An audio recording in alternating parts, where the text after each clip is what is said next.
Paris को अचानक वहाब दरानी के आदमी अगवा कर लेते हैं। ये देखकर जुवार फौरन उनकी गाड़ी का पीछा करता है।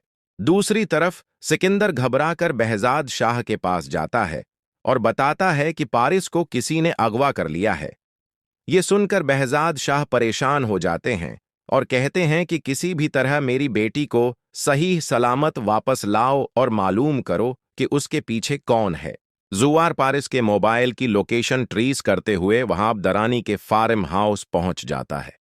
वो अंदर दाखिल होकर वहाब के आदमियों से लड़ता है, सबको शिकस्त देता है और पारिस को रस्सियों से बंधा हुआ देखकर आजाद करा लेता है। फिर उसे बहिफाजत घर ले आता है। वहाब दरानी को जब मालूम होता है कि जुवार पारिस को छुड़ा ले गया है तो वो अपने आदमियों पर बहुत गुस्सा करता है और कहता है कि अगर behज़ाद शाह को सच पता चल गया तो वो मुझे नहीं छोड़ेगा।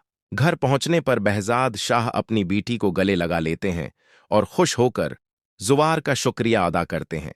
वो अपनी कुछ जायदाद भी जुवार के नाम करना चाहते हैं, मगर जुवार अदब से इनकार कर देता है और कहता है कि मुझे सिर्फ आप सबकी दुआएं चाहिए। बाद में तहकीक से मालूम होता है कि अगवा में इस्तेमाल होने वाली गाड़ी वहाब दरानी के नाम पर रजिस्टर्ड थी।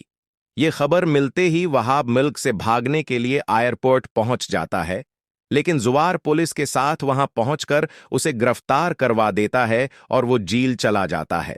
कुछ दिन बाद एजाज साहब सेहतयाब हो जाते हैं और जुवार से कहते हैं कि अब तुम रेशम से निकाह कर लो।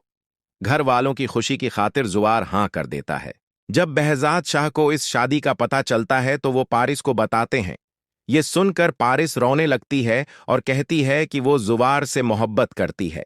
behज़ाद शाह फौरन एजाज साहब के घर जाते हैं और जुवार का रिश्ता अपनी बेटी पारिस के लिए मांगते हैं।